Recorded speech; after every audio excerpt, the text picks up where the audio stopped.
scheduling. There are some people who might be able to work 8 hours from home once a week and get their job done and be more efficient and effective as they do that. One of the other things that we talked about when we are going back to working with our clients is that once we get a client, well, prior to getting a client employed, we need to teach them how to negotiate salaries and understand that they don't always have to take the first amount or salary that's offered to them, and help them to understand what their benefits packages mean. Because what we realized is that a lot of people don't understand that, and I think that could be just in general, people don't understand all the benefits that are available to them. We will continue to help clients evaluate employment opportunities, and we will also offer employment etiquette as a part of our job training program. How to dress for a job is important, how to interact with people on the job, how to communicate with people, and you don't push your boss out when you get mad and tell you to work over. People wouldn't have a job, so then you have to start all over again. And just teach people how to deal with conflict and offer workshops that will really help them be effective once they get into the workplace. And probably for a lot of us in this room, we take that for granted. We don't think about it. It's, what some of us have been around for so long, but there are a lot of people who really don't know that.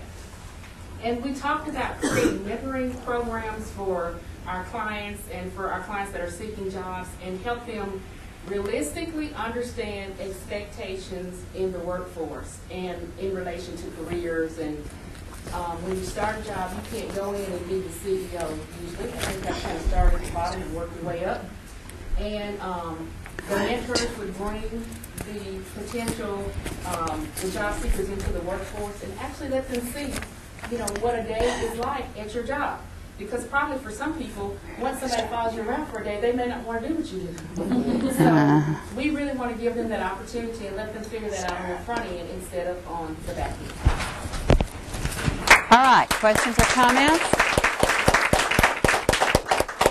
All righty, good, very good. Let's move on then to funding, back of the room. Okay, I'm going to start with the green one and then go to the purple. So, we talked about starting younger with our funding and really kind of working with college students and in all the colleges around the area, not just kind of the three, Belmont and Vanderbilt and Livingstone, but going donors younger until they grow up and stay with the YW. We talked about targeting companies with matching gift programs and really educating the employees that are at those companies about their matching gift program and what that means, because a lot of people, I think, we thought they were employed at those companies don't really know about what their matching gift program does. Targeting men's groups, working with men to both educate other men about domestic violence and then really do a lot of fundraising. We kind of said that twice. It's over there too. But educate those men about DV and then help them reach out to other men to do a lot of the fundraising and approach each other. Tapping into smaller area cities and taking a broader approach, again, not getting outside of central Nashville and going into some of the smaller communities that we also serve and looking for those smaller businesses that are there. Looking for more celebrities, since we're in Nashville and there's so many celebrities around us, trying to find another Martina McBride or two that can help us year-round getting the word out about DV. Somebody said that John Rich, one of them, is on Celebrity Apprentice right now and just did a huge push for another Nashville charity, and so trying to find those people to help us do fundraising and find new supporters and sponsors. Target women-owned businesses or other female product-based businesses.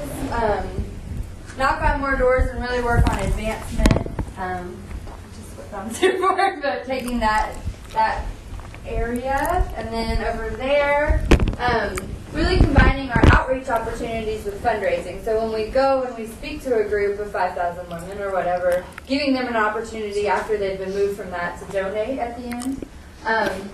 Focus more on online donations and new ways to promote through social media.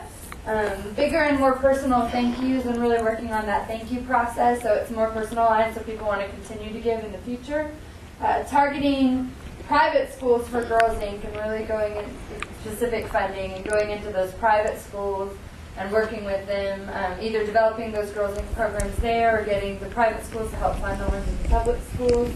We're talking about men again. And then our second group kind of focused on that independent stream of money that's going to come in from one of these great business ideas we had. So we talked about doing a YWCA consignment store and using the donations that we get in and trying to focus on nicer donations and bigger things and having our own kind of designer finds type place. We could use that to both employ our clients and then also have an independent revenue stream, kind of like Habitat for Humanity has. We talked about the women in the shelter or other clients making something, kind of like the Thistle Farms model or those Rwandan beads to sell. We talked about having a special membership option as we're developing this membership campaign for our clients. And somebody said, you know, we give 400 people, help 400 people earn a GED for free. Maybe there's a way they could give back and do, maybe they can't afford a $120 membership, but maybe there's something special there. So that as they grow, they stay with the YW. And then hopefully as they go on to make more money, they can cultivate that into being a donor. Have the Girls Inc. girls sell something using the Girl Scout cookie model and find what that Girls Inc. thing is. Make the purple ribbon into something that's a sellable product, because breast cancer has done so much with the pink products and trying to find DV's outlet there.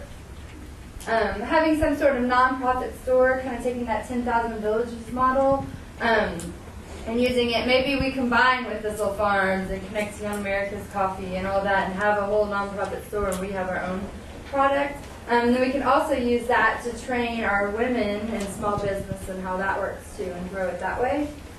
We talked about something similar but as a virtual store. Maybe working with other YWs in the country to have a YW store online and even internationally. Talked about really empowering, Fatima was saying, empowering women to use their own talents, kind of things from their culture that we could again develop into more of the products from the shelter, from our women. So, yeah. All right, questions or comments? Very, very good. Gosh, what a wealth of ideas as you look around. This is amazing. All right, the brand marketing PR group.